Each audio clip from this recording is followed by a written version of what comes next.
बिस्मिल्लाहिर्रहमानिर्रहीम। अस्सलाम वालेकुम व्यूअर्स, आप देख रहे हैं डाइनिंग और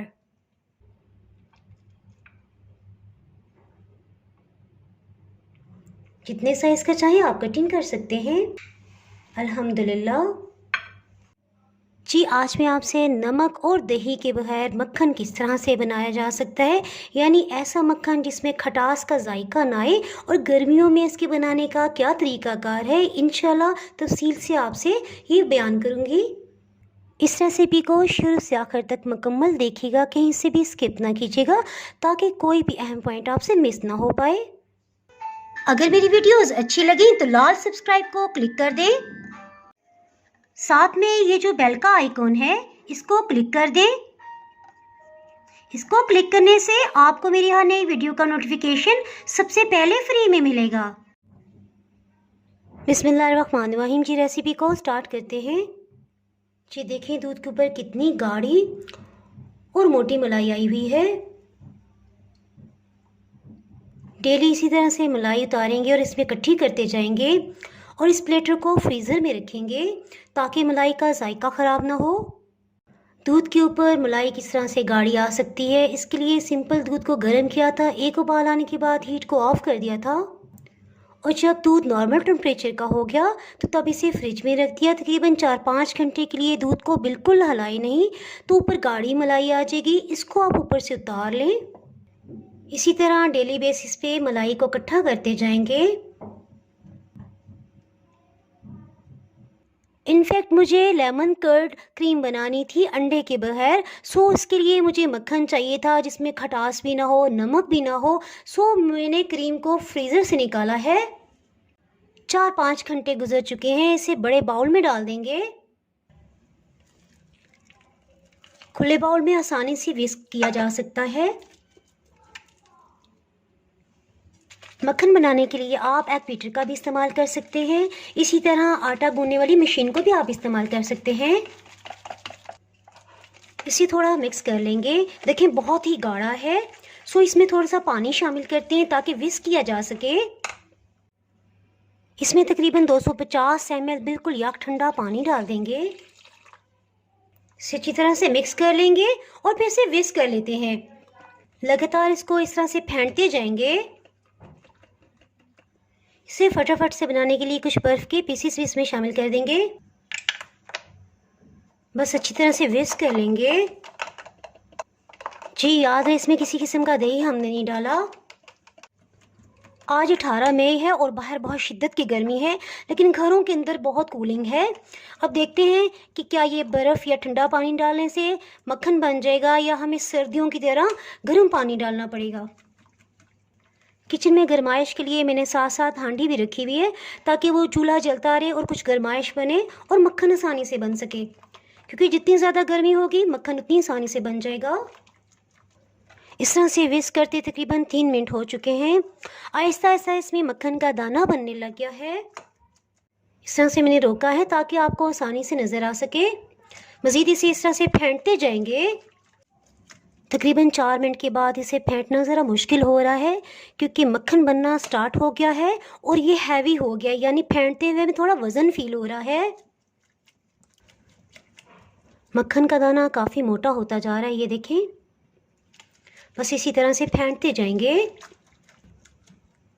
अच्छा, मैं ये सिर्फ आपको एक तरीका बताने के लिए ही फेंटती जा रही हूँ, वरना अरसा वो मैंने विस्क का इस्तेमाल छोड़ दिया है।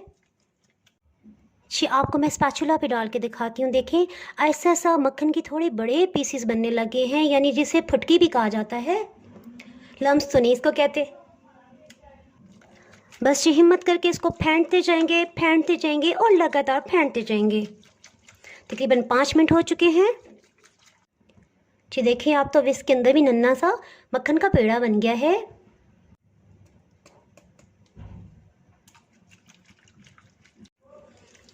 जी तकरीबन 6 मिनट हो चुके हैं। देखें, विस्क का जो ये हमारे पास स्पून है ये पूरा मक्खन से भर गया है। बस अब सिर्फ 1 मिनट के लिए इसे मज़ीद इस तरह से फेंट लेंगे। देखें, आहिस्ता आहिस्ता दूध, पानी और मलाई मक्खन बन के बिल्कुल अलग होता जा रहा है। बस यूँ विस्क करते जाएंगे। तकरीबन 6 मिनट हो चुके हैं। जी, स्पून में भी मक्खन भर चुका है। इसके साथ ही देखें कितने बड़े मक्खन के पीसेस बन गए हैं। जी आप सिर्फ 30 सेकंड के लिए मज़ीद इस तरह से इसे विस्क करेंगे। जी मैं आपको बताती चलूँ, स्टार्ट में हमने जो पानी इसमें शामिल किया था वो बिल्कुल ठंडा था।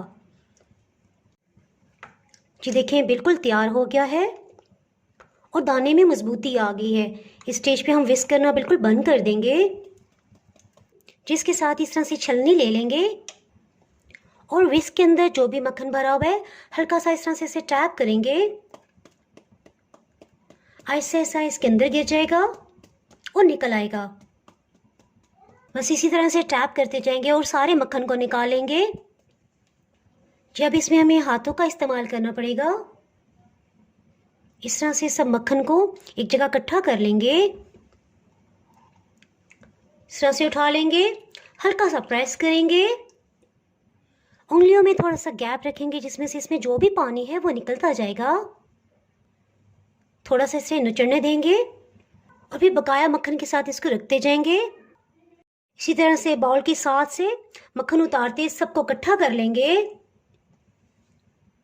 जी अभी तक ये बहुत ठंडा है, यानी अभी तक ये रूम टेम्परेचर पे नहीं आया।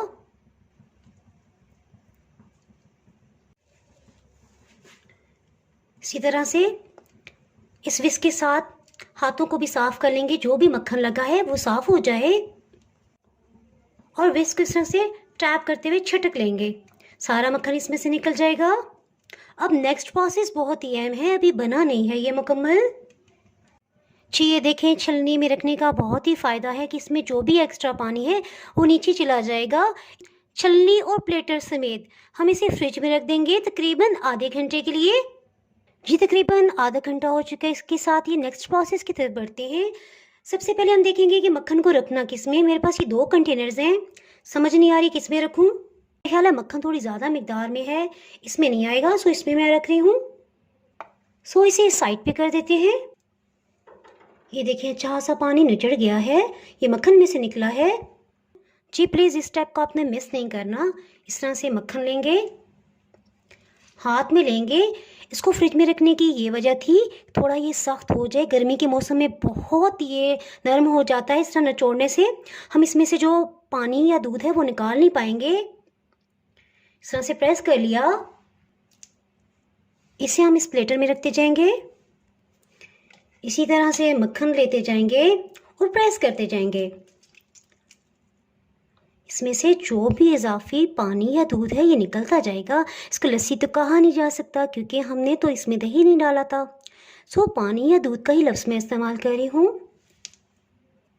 इस तरह से सब मक्खन को निकालेंगे। मक्खन को निकालते एक और अहम पॉइंट कि हाथों को बिल्कुल साफ़ सुथरा होना चाहिए, नेल्स आपके साफ़ होने चाहिए। जी मैं हमेशा दूध के ऊपर से मलाई ज़रूर उतारती हूँ क्योंकि घर में ऐसे मेंबर्स जो लो फैट दूध पीना चाहते हैं, इस तरह से उनको लो फैट दूध मिल जाता है और बच्चों को मलाई या मक्खन मिल जाता है। बस इसी तरह से सारे मक्खन को इस तरह से प्रेस कर करके पानी या दूध निकाल लेंगे। अगर आप ये जानना चाहें कि सिर्फ देसी घी इस तरह से बनता है तो उसकी रेसिपी ऑलरेडी पहले मैं अपलोड कर चुकी हूँ। ये मैं आपको दिखाती चलूँ। देखिए छलनी के साथ मक्खन बाहर जो निकला हुआ कितना खूबसूरत लग रहा है। हाथों के ऊपर जो भी मक्खन लगा है इसे स्पैचुला से उतार लेंगे। इसी तरह इसके ऊपर भी छलनी के साथ जो जो मक्खन है सबको उतार लेंगे। मक्खन निकालते मुझे अपनी दादी अम्मा याद आ रही है, वो माशाल्लाह ढेरा ढेर मक्खन बनाया करती थी। जी इसके साथ ही छलनी के साथ जो भी मक्खन है इस तरह से इसे भी उतार लेंगे।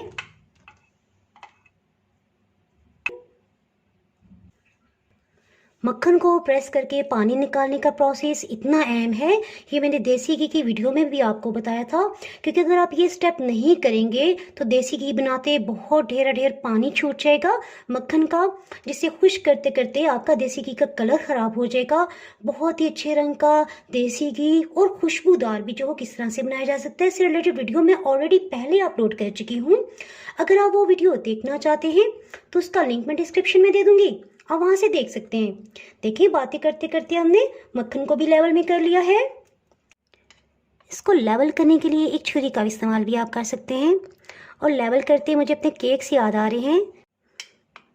इसको प्लेन करने की जो आपको परफेक्शन नज़र आ रही है, इनफैक्ट ये मेरे केक से मैंने ली है। जी हाँ, मैं ढेर ढेर क्रीम केक्स भी बनाती हूँ, उसकी वीडियोस भी अपलोड की हुई हैं। अगर आप उससे मतलब जानना चाहते हैं तो केक बाय डार्लिंग और लिखेंगे तो आपके सामने ढेर ढेर रेसिपीज़ ओपन हो जाएंगी। अपनी मर्ज़ी का आप केक उसमें से चूज़ कर सकते हैं। बहुत ही हेल्दी मक्खन तैयार है। इसे आप चाहे तो बच्चों को पराठों पे लगा के दें, चाहे ब्रेड पे लगाएं। मक्खन को फ्रिज में रखे हुए तकरीबन 1 घंटा हो चुका है। किनारों को इस तरह से लूज कर लेंगे।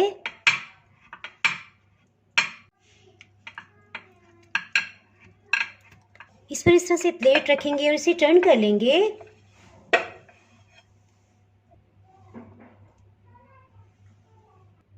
इसे कटिंग कर लेंगे।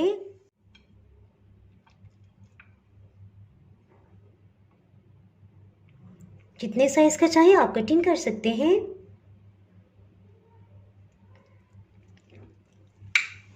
अल्हम्दुलिल्लाह, केमिकल से पाक घर का साफ सुथरा मक्खन तैयार है। इसके साथ ही अगर आप मेरे चैनल पर नए हैं तो चैनल को सब्सक्राइब कर दें, बेल आइकन ज़रूर प्रेस कर दीजिएगा। इसके बाहर आपको मेरे यहाँ नई आने वाली वीडियो का नोटिफिकेशन ही मिल पाएगा। दुआओं में याद रखें, वीडियो लाइक और शेयर करना बिल्कुल भी ना भूलिएगा। इसके साथ ही मैं इजाज़त चाहती हूँ। अल्लाह हाफिज़।